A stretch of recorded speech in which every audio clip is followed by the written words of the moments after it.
Hello, happy March. Welcome to Mercury Retrograde. What a way to start off the month, huh? So, Mercury's in retrograde. It's a new month.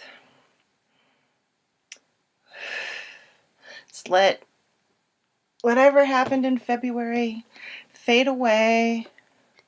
Move fully into this month and see where it takes you. If you're already kind of struggling with Mercury Retrograde, link down to the website has a Mercury Retrograde package. There's also a Mercury in Retrograde reading, or the option to pair them with both if you want to take full advantage of it and really get something out of it. And also, if you're like seeing this towards the end of Mercury Retrograde at the end of March, if you had a really big one, the Mercury in Retrograde reading still would be a really great one to help you integrate what you learned during this Mercury Retrograde. And we're also doing a 24 days of forgiveness, which starts today, since Mercury is now in retrograde, in the Heartlight Transmission group, and that's also linked down below.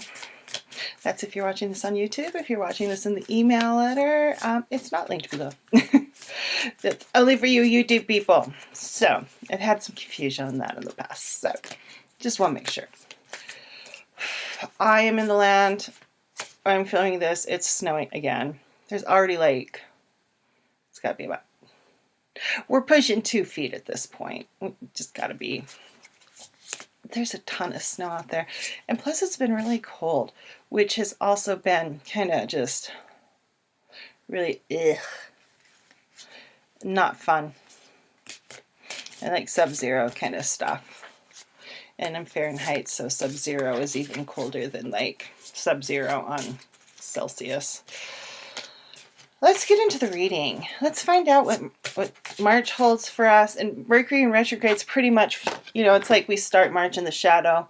We go through Mercury retrograde, and then we go into the shadow of Mercury in retrograde. So this whole month is pretty much brought to you by the letter M for Mercury and March. So let's see. I have the Jacoli Oracle today and the Star Child Akashic Tarot. Let's see what we get. I was going to laugh if I got that one. There was one card that it just kept being pulled all the time from this deck. It was just kind of funny. It's like whenever I used it, there she was. But we didn't get her this time, so. Fish Girl. It was the Fish Girl one. Yeah. It seemed like every time I used this deck for a while, it was Fish Girl. So we have, this has no, this only has numbers. So this is card number 12. We've got a little girl and an octopus in the closet. And the thing I like about this is a lot of times it's like they don't really look so scared, the girls.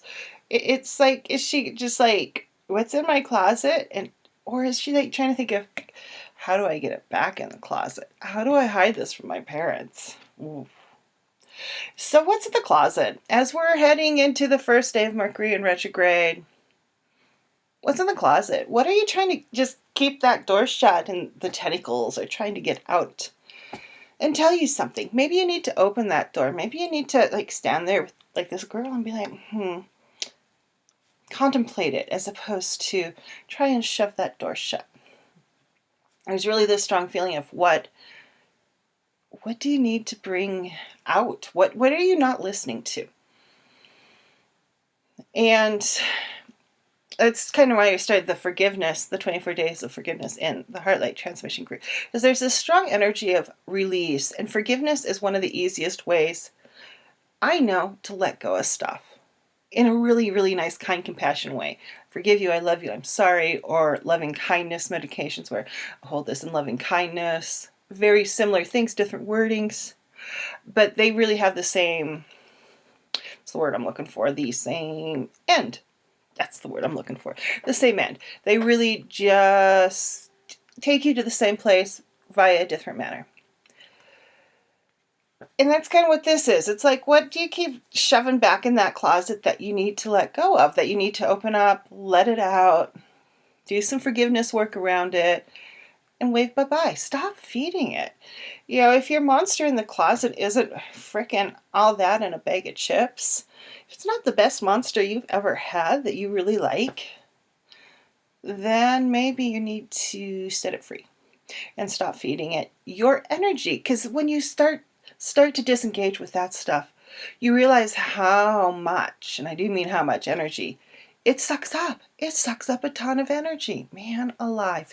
I still kind of relive. I don't relive to the point I used to relive things, where you run through scenarios over and over again. It might have been 10 years ago, but you're still engaging with it.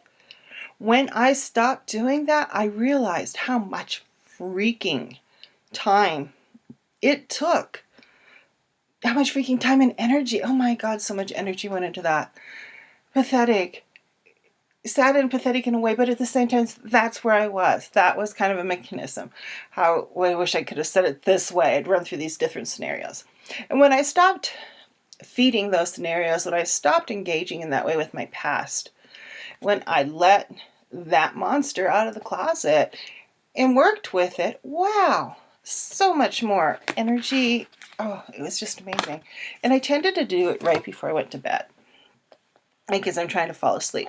So as a result, you don't sleep very well because you have a hard time getting to sleep because you're reliving whatever that doesn't need to be relived.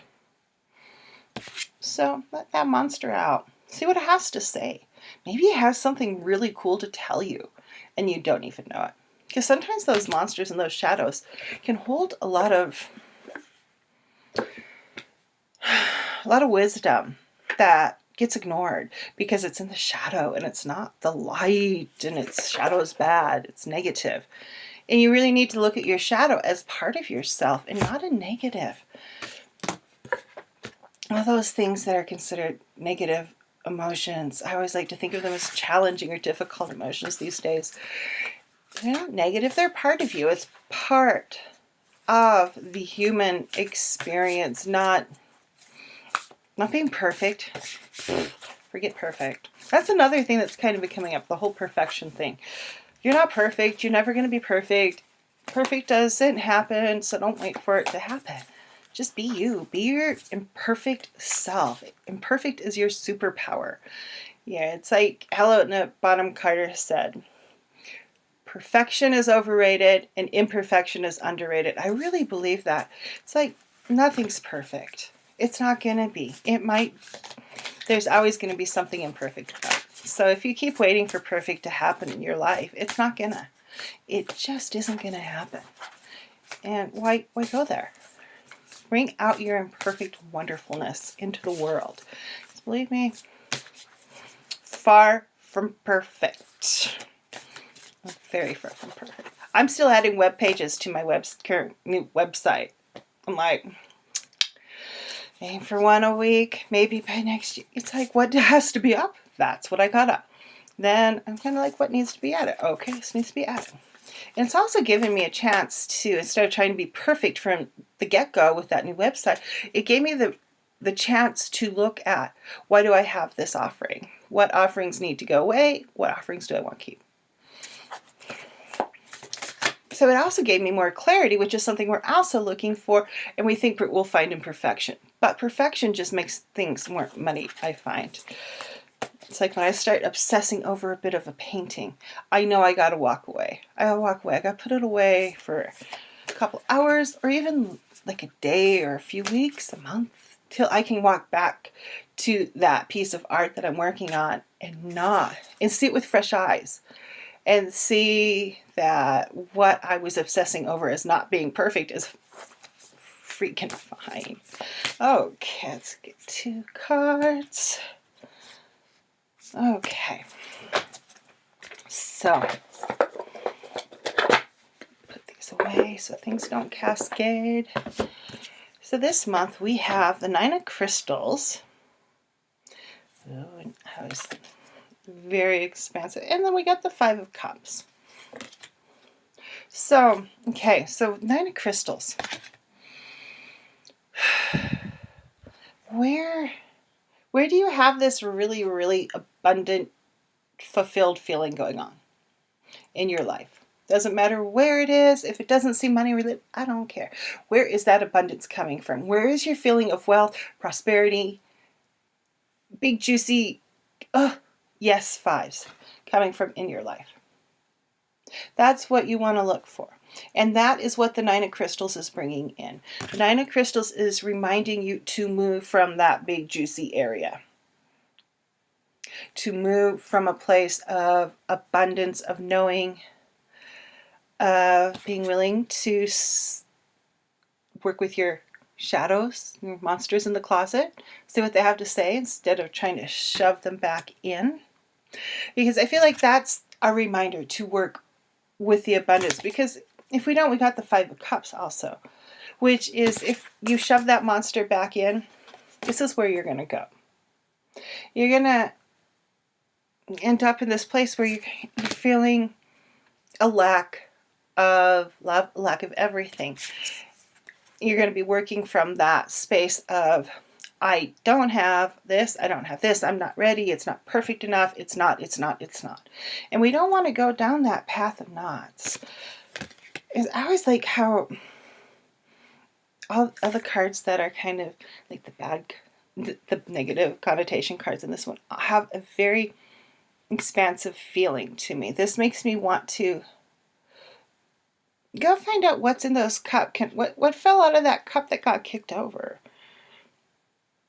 You know, it's kind of like, what's that monster you're hiding in the closet? What crystal was in that cup that fell over on the path? Because path is path. There's no right path. Remember that. That's a perfection thing. Path is path. You might be on the detour path because you need to learn a lesson.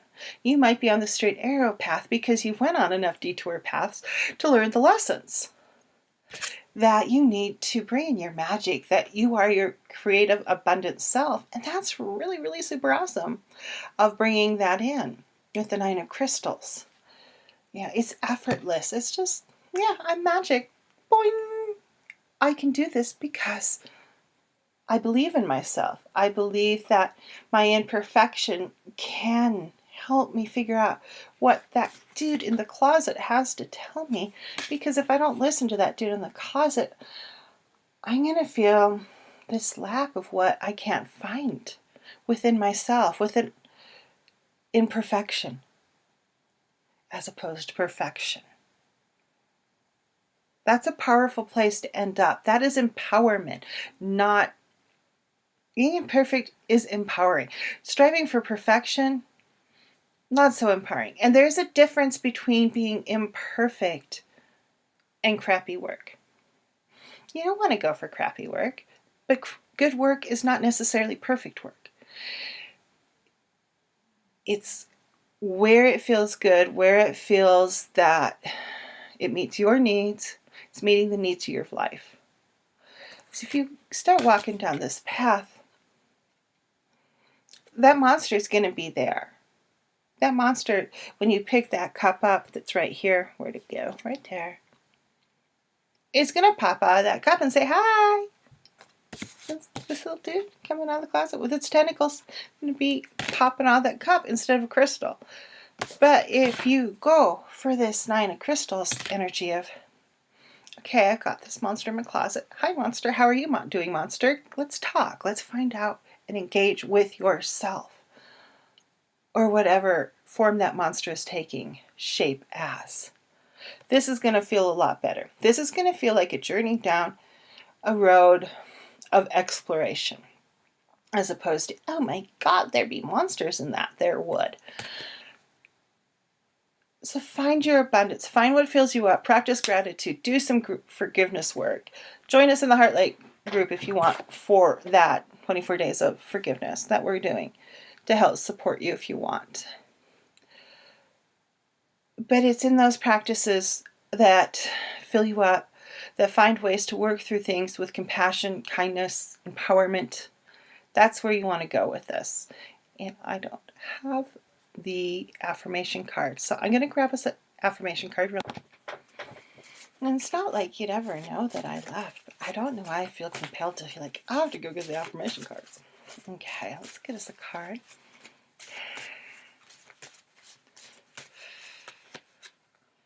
The soul knows. That's a really nice one to pair with this reading. So your soul knows. Trust yourself. Trust your soul. Trust your heart. Work with your innate knowledge. Trust yourself to know what's good. Trust yourself to talk to your monster in the closet. Trust yourself to know what's going to fill you up. Trust yourself to walk your path imperfectly. And know that the right path is only the path you're on currently. And if you don't like the path you're on currently, well, then it's up to you to change it. To start making the decisions and the choices to not be in that place anymore. So trust your soul. Really nice place to end this reading. And let's do a little light language.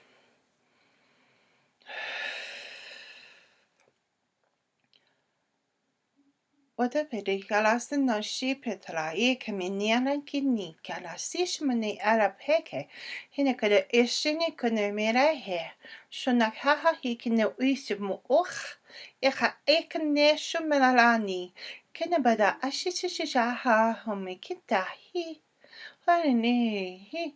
Hohe hela he yoare adamira ila i. Wala mashkani alakete aiko eshimiteta ishikita hoyiteta damashkatini nahin. Jenekene ka eshapotaramike. Voshe kene hisihu. Udaponna yeshanikam. Falanishisho hapade etneim. Jeneki amana heshekem. Fonekanami hanani nalami. Folashi kanmane ekena ush. Honama elakenam. Jenekinam sikutor ashinache. Holamashi kohalimeka. Felt that one in the throat chakra, which is probably a good thing because Mercury retrograde tends to misfire communications. So, yeah, just fill yourself up with the things that make you feel good and talk to your monsters in the closet this month and see what they have to say to you. What wisdom can they bring into your life, because your soul knows. You know it. Alrighty, everyone, have a wonderful, wonderful month, and I'll see you around. Go out there and be the love in the world. Bye-bye.